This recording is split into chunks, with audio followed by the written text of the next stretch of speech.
les animaux les plus mignons du monde. Le chinchilla.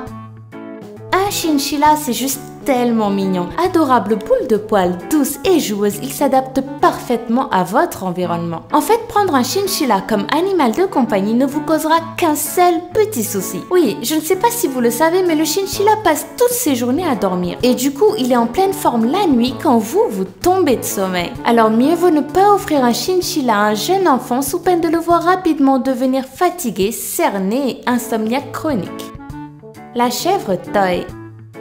Très facile à entretenir et peu gourmande, la chèvre toy est un animal intrépide et très attachant. Elle s'élève très facilement. La chèvre toy a exactement les mêmes caractéristiques qu'un animal domestique en termes d'affection, d'obéissance et d'interaction avec les humains. Si vous rêvez d'un animal qui soit fidèle et qui vous comble d'amour, n'attendez plus. La chèvre toy est faite pour vous.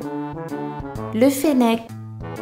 Avec ses super longues oreilles et son magnifique pelage qui va du brun au blanc crème, impossible de ne pas craquer devant un fennec. Ce cousin du renard que certains considèrent comme le plus bel animal du monde est un petit mammifère omnivore qui vit principalement dans le désert du nord de l'Afrique, Algérie, Maroc et tout ça. Le fennec est un animal tellement plaisant à regarder que certaines personnes décident de le mettre dans une cage et d'en faire un animal de compagnie exotique, mais chez Lama Fâché, on ne vous le conseille pas du tout. D'abord parce qu'un fennec ça sent très fort, ensuite parce qu'il n'hésite pas à pousser des cris aigus et vachement désagréables le soir venu, et enfin et surtout parce que le sortir de son habitat naturel entraîne souvent des problèmes de thyroïde chez le petit animal. Alors on continue à admirer le joli petit fennec sur des vidéos YouTube, mais surtout on le laisse vivre sa vie. Le walarou. On confond souvent le walarou et le kangourou classique à cause de leur ressemblance frappante. En effet, le walarou est aussi un marsupial qui possède des pattes avant courtes et qui peut sauter jusqu'à 4 mètres de haut. La seule différence, c'est qu'il est beaucoup plus petit qu'un kangourou car il mesure seulement 1,40 m au grand maximum. Si vous êtes tombé amoureux de la jolie petite frimousse du walarou, je vous comprends tout à fait. Mais sachez qu'il vous faudra vous rendre jusqu'en Australie ou dans les îles avoisinantes pour avoir la chance d'en observer un en vrai. Le hérisson.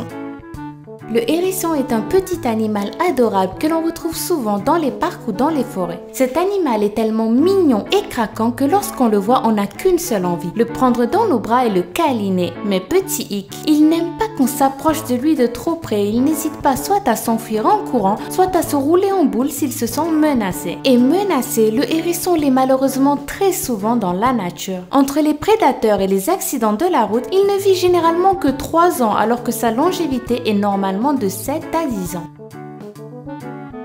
Le panda géant. Il est grand, il est asiatique, il est noir et blanc et par-dessus tout, il adore manger des bambous. Oui, c'est le panda géant, le nounours le plus connu du monde. Avec son apparence calme et sa grosse tête qui lui donne l'air d'une peluche gigantesque, le panda géant inspire la sympathie. Cette espèce d'ours chat qui pèse entre 150 et 180 kg ne se trouve qu'en Chine, mais il est connu partout ailleurs dans le monde. Depuis de nombreuses années maintenant, le panda est la superstar des animaux mignons et de nombreuses associations luttent constamment pour la préservation de son espèce. Le serval. Le serval est un félin africain qui s'entend très bien avec l'homme. Tout comme le chat, il peut même être domestiqué. Par contre, dans la nature, les relations entre l'homme et l'animal se compliquent. Le serval est très convoité à cause de sa belle fourrure soyeuse et il est donc souvent chassé dans les pays où il se trouve. À tel point qu'il aurait désormais disparu complètement et définitivement de la province du Cap en Afrique du Sud et qu'il se fasse malheureusement très rare au nord du Sahara. Le micro-cochon.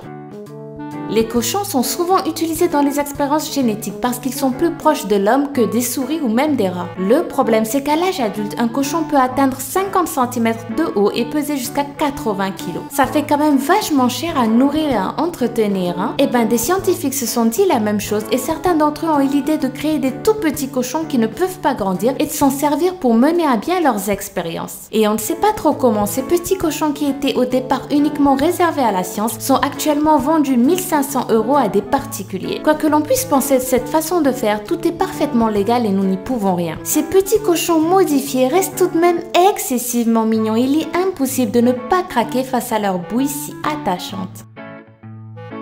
Voilà, c'était les 10 animaux les plus mignons du monde. Si vous aviez le choix, lequel de ces animaux carrément trop mignons voudriez-vous adopter? Dites-le nous en commentaire. Sinon, si vous avez aimé voir cette vidéo autant que moi j'ai pris de plaisir à vous la présenter, n'hésitez pas à mettre un pouce bleu juste en dessous et à vous abonner. Comme ça, pas moyen de rater la prochaine vidéo du lama fâché. Bye bye!